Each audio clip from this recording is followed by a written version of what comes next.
Isang mapagpalang araw na naman mga kapatid at muli tayong mag-aaral ng salita ng Diyos at ang salita ng Diyos na ating pag-aaralan atin po itong kukunin sa ikalawang sulat ni San Pedro, Kabanata 3, talata 17 hanggang 18. Ang sabi po dito, ngayon ito'y alam na ninyo mga kapatid, dapat kayong mag-ingat upang huwag kayong mailigaw ng mga taong walang matuwid na patakaran. Sa gayon, hindi kayo matitinag sa inyong mabuting kalagayan. Ayon sa kagandahang loob ng Diyos, magpatuloy kayo sa paglago sa kabutihan at sa pagkakilala sa ating Panginoon at tagapagligtas na si Jesucristo. Sa Kanya ang kapurihan, ngayon at magpakailanman. Amen. Mga kapatid, mga magulang, mga kaibigan, ito po ang salita ng Diyos. So, salamat sa Panginoon. So, sa araw na ito, dahil holiday, Boxing Day po dito sa Canada, na wala kaming pasok, Christmas at holiday. So, dito ay salamat sa Panginoon at muli tayo mag-aaral ng kanyang salita. At ang salita natin pag-aaralan, itong sulat ni Pedro, ikalawang sulat niya, ito po ay tungkol sa pangako na pagdating ng ating Panginoon. At kung babasahin natin ang buong chapter 13 ng sulat ni San Pablo ito ay marami tayong mababasa, na kung saan yung pinapakita yung mga mangyayari, paano yung isang araw sa Panginoon ay 1,000 taon dito sa mundo at yung 1,000 taon ay isang araw lang. At dito rin ibinahagi niya na maraming kapayagan si San Pablo na mas malalim at yung iba ay ginagawa nila ng ibang interpretasyon. Kaya dahil doon is marami yung mga naliligaw. Kaya ito ay parang paalala ni San Pedro, ang sulat niya na ito, na tayo ay dapat lumago. At napakalagay yung tinatawag na paglago. Bakit? Kasi para tayo ay mamunga, kailangan nating lumago muna. Diba? Parang sa tanim yan. Tatanim mo yung buto, ang yung butong yan ay kailangan tumubo at yung pagtubo niya kailangan siyang lumago. Kasi pag kailangan niya munang lumago para siya ay mamunga. So hindi pwede na tumubo lang tapos mamumunga agad tsaka lalago, hindi, So kailangan munang lumago at sa paglago doon magkakaroon ng bunga, di ba? So dito makikita natin na ano ba yung mga bagay na dapat tayo ay lumago. Kasi nga sabi dito sa binasa natin na ngayon ito'y alam na ninyo, mga kapatid, dapat kayong mag-ingat upang huwag kayong mailigaw ng mga taong walang matuwid na patakaran. Sa gayon, hindi kayo matitinag sa inyong mabuting kalagayan. So dito pinag-iingat ni San Pedro yung mga mananampalataya. Mag-ingat tayo sapagkat maraming tinitwist yung salita ng Panginoon. Wala silang matuwid na patakaran ng mga lawless. Sabi sa NIV translation, kung natin babasahin, sabi doon sa NIV translation, sabi, therefore, dear friends, since you have been forewarned, be on your guard so that you may not be carried away by the error of the lawless and fall from your secure position. Nasa secure position na tayo. Siyempre, pag nakay Kristo ka, secure yung position mo. But grow in the grace and knowledge of the Lord and Savior Jesus Christ. To Him be glory, both now and forever. Amen. So, dito may kita natin, nakay Kristo. Siyempre, pag ikaw ay nakay Kristo, ang gagawin ng kaaway is to deceive. Kaya nga sabi, even the elected, sa darating na panahon, kahit yung mga elected, they will be deceived. Kaya nga napakalaga na tayo kailangan lumago. Ano ba yung kailangan maglago sa atin? So 3 bagay yung gustong ipaabot ng Diyos sa bawat isa sa atin. Para sa akin, ito yung isa sa mga, ito yung 3 ito, yung mga importante. Pero marami pa naman. So una dito is yung grow in prayer.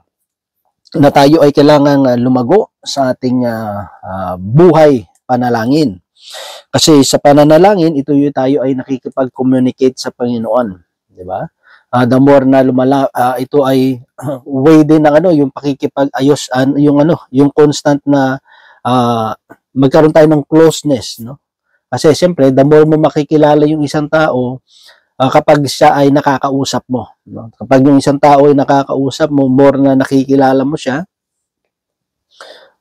dahil nga sa conversation nyo, no? So nagkakaroon tayo ng intimate relationship, no? Hindi intimidation, no? Intimate, no? Na relasyon sa Panginoon. So makikita mo kapag yung mga tao is makikita mo kung gaano sila ka-close, depende sa pag-uusap nila di ba? Pag yung malalaman mo kapag itong taong to ngayon lang nagkita o matagal na silang magkakilala o mag-best friend sila, no? Nakadepende yun sa way ng kanilang conversation, di ba? Pag yung mga lokohan nila, no? Parang ito matagal na 'tong magkakakilala, no? Kasi parang na sa kanila, yung parang usual na sa kanila yung type ng biruan nila, no? Pero pag hindi pa kayo close, nagbibiruan kayo pero parang minsan may parang pinipigilan mo yung sarili mo, no? Parang yung limit ba, no? Pero pag talagang close na makikita mo yung nila, yung biruan nila parang sabi mo gabi namang mabiro ito, minsan parang masakit na, no? Pero na-build kasi yung doon mo kasi makikita, na-build na yung mga kanilang relationship. So napakalaga yung prayer, no? Kasi yung prayer kasi mga kapatid, ito yung way na tayo ay nakikipag-communicate, no, sa Panginoon. Tayo ay sinasabi natin kung ano man yung mga laman ng puso natin, yung mga desisyon natin, di ba? Kung may mga plano tayo sa buhay, so sinasanggunin natin sa Kanya through prayer, no? Sinasanggunin natin, ito ba Panginoon, itong plano kong ito, ito bang gagawin kong ito, Lord, ano ba yung mas maganda, di ba?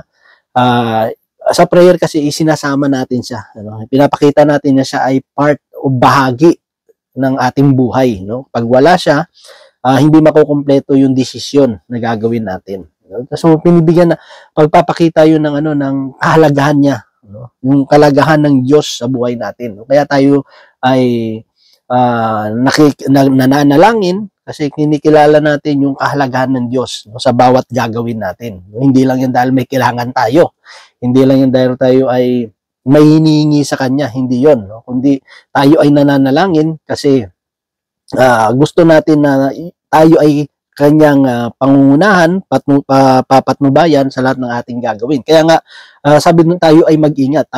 Pinapag-ingat tayo kasi nga grabe yung mga deception,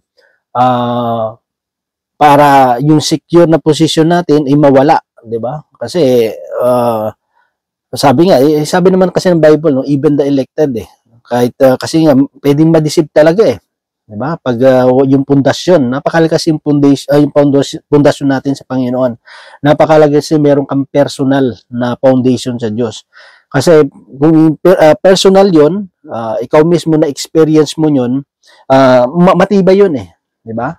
Hindi yung knowledge mo is mahalaga yung may knowledge ka nakukuha sa ibang tao kasi yun makakadagdag sa kalaman po natin. Pero napakalaga rin na yung knowledge na yun is ma-experience natin. Na tayo mismo yung naka-experience na yun kasi walang pwedeng tumibag sa iyo Di ba? Kasi bakit experience mo yan Kahit anong sabihin ng tao sa paligid mo, hindi pwedeng nilang mabago yung isip mo kasi bakit? Kasi experience mo yun Pero kung narinig mo lang, pwede magbago isip mo. Ganun po ba? Kasi ito kasi pagkasabi sa akin Kasi hindi mo na-experience yun di ba? Pero kung na-experience mo yun, kahit anong sabihin nila, i-twist man nila yung sasabihin nila para i-convince ka, hindi ka mako-convince. Kasi bakit? Kasi personal mo yun. Yan, napakalaga yung constant. No? Para tayo lumago sa pananampalataya is yung pananalangin. Di ba? Tapos, hindi lang sa pananalangin, kailangan tayo ay, sabi nga, grow in the grace and knowledge of the Lord. Diba? Yung mag-grow tayo, grace, kasi biyaya ng Diyos yun Diba? Biyaya ng Diyos, kasi kung sa atin lang, tatama rin ka. Pero grace kasi ng Diyos yun kung bakit tayo nakakapagpatuloy. Bakit natin nagagawa na ba tayo lumalago o tayo ay namumunga sa pananampalataya natin, hindi dahil sa gusto, hindi yun dahil sa gusto talaga natin. It is because the grace ng Diyos. Yung grace ng Diyos, yun ang nag-i-equip sa atin, ang nagbibigay sa atin ng kakayanan o pagnanasa. Sabi naman sa Pilipos yun, no? Na magawa yung kalooban ng Diyos. No? So, grace pa rin ng Diyos eh. Ang patulad nito, yung sa pangangaral ko, kung hindi grace to ng Diyos, wala rin eh, di ba? Unakan-akan lang to, hindi, walang patutunguhang maganda, di ba? So grow in the grace and knowledge of the Lord Jesus Christ, no? Savior Jesus Christ. So mag-grow tayo sa ikalawa is hindi lang sa prayer, kundi yung grace and knowledge of God, no? So yung knowledge, yung kanyang salita, mag-grow tayo sa salita ng Diyos. 'Di ba? Sabi nga, kaya nga nandun yung Biblia na dapat natin pinag-aaralan kasi nga para sa amin, kung gusto mo makilala si Bonifacio, magbasa ka ng mga libro tungkol kay Bonifacio. Kung gusto mo makilala si Rizal, magbasa ka ng mga libro tungkol kay Rizal. Pero kung gusto mo makilala ang ating Panginoong Jesucristo, magbasa tayo ng Biblia, di ba? Magbasa tayo ng salita ng Diyos. Kung gusto nating tayo ay lumago. At ang kagandahan, yung pagbabasa natin ng Biblia, sabi ito, buhay at mabisa. Bakit nagiging buhay ito at mabisa? Kasi hindi lang siya mananatiling salita na pinag-aaralan natin. Kundi yung salita na pinag-aaralan natin, mararanasan kasi natin sa buhay natin. Di ba? Kasi kung knowledge lang at wala yung experience, kulang siya, no? Kaya ngayon ang kagandahan sa Panginoon Sabi nga, kung sa eskwelahan, kailangan ka munang turuan para maka-learn ka, no? Pero sa Panginoon, iba daw, di ba? Iba. Kasi bakit? Kailangan mo munang ma-experience para meron ka matutunan. Di ba? So may kita natin na mag-grow tayo sa salita ng Diyos. Di ba? Kung nagkakaroon tayo ng time sa mga Facebook natin, sa mga kakapanood ng mga YouTube o ano pa man yung mga babasahin natin, much more, no, dapat natin pagtuunan yung mga bagay patungkol sa Panginoon, yung pagbabasa ng salita ng Diyos o pakikinig ng mga tungkol, no, sa Panginoon. Kasi napakalaga na tayo ay lumago. At siyempre, pag nagsisearch tayo ng paglago, maging maging wise, no? Yan doon yung discernment, na maging matalino rin tayo. Hingin pa rin natin yung, kaya nga napakalaga yung prayer Kasi bakit? Para may guided no? Mag-guided tayo, hindi natin ma-misinterpret yung salita ng Diyos. And the same time, kung may napakikinggan tayo na mga nangangaral din, makita natin ano ba yung tama ba ito o mali yung sinasabi niya. Kasi nandun kasi yung deception 'di ba? So kaya nandun yung prayer talaga no? Yung guidance pa rin ng Diyos Tapos yung salita niya. Kaya ang maganda nga kasi yung salita ng Diyos kapag na-experience mo, hindi ka basta-bastang matitinag Kasi bakit? Experience mo yun No, yung nakagandahan kapag nasa Panginoon. Hindi niya hayaan na yung salita niya is sabi nga parang ulan o yebe, di ba? Na hindi babalik sa langit, na hindi niya nagawa yung purpose niya, di ba? Na kapag ang ulan, hindi babalik sa hangga't hindi niya nadidilig. No, yung lahat ng halaman o kaya yung mabasa yung lupa, di ba? So yung purpose niya, nandun yun. No? Kaya nga sa buhay natin, napakalaga po yun na tayo ay lumago sa salita ng Panginoon. At yung salita ng Diyos na yun, mas lalo tayong lalago kapag ito'y nararanasan natin sa buhay natin. No? So hindi lang yung puro magaganda. May mga trials din, may mga sacrifices, pero siyempre, maganda pa rin yun, di ba? Kasi bakit? Kasi alam natin, in all things, God works together for good, no? Ang Diyos gumagawa ng mabubuting bagay sa mga nagmamahal sa Kanya, no? Kung sa tingin man natin, para hindi maganda yun, pero sa ikabubuti natin yun. Kasi doon tayo lalago. Di ba? So, hindi lang yan. Ang katatlo is, tayo ay lumago sa Spirit, no? Grow in the Spirit, no? Sa banal na Espiritu. Kaya nga, nandun yung prayer, nandun yung salita ng Diyos, at nandun yung guidance ng Espiritu Santo. Kasi yung mga bagay na ating natututunan, yung mga bagay na makakalimutan natin, siya yung magpapaalala sa atin ng salita ng Diyos. Di ba? Siya yung magpapaalala sa atin, siya yung magre-remind sa atin. Di ba? Siya yung kung tayo ay may konsensya, mas matindi ko yung binibigay ng banal na Espiritu sa atin, no? Ino-convict tayo kapag tayo ay nakakagawa ng masama, ng hindi maganda, no? kapag tayo nakakagawa ng hindi maganda, ay nandun yung conviction agad di ba? O nandun yung pag-iwas, no? Iiwas tayo ng banal na espiritu na hindi natin magawa yung bagay na yon, di ba? Siya yung nag-i-strengthen sa atin, siya yung nagbibigay ng lakas sa atin upang makaiwas at maisagawa natin yung kalooban ng Panginoon. Nandun yung guidance niya Kaya napakalaga na tayo lumalago, hindi lang sa prayer, hindi lang sa salita ng Diyos, kundi sa patnubay at paggabay ng banal na Espiritu Santo. No? So, yun lamang mga kapatid, at nawa ay patuloy tayong lumago sa ating pananampalataya. Patuloy tayong magbabad sa panalangin, magbabad sa salita ng Diyos, at lumakad ayon sa gabay ng Espiritu Santo, di ba? So, yun lamang mga kapatid, at nawa ang Diyos patuloy magpala sa bawat isa sa atin, and God bless sa ating lahat. Hallelujah.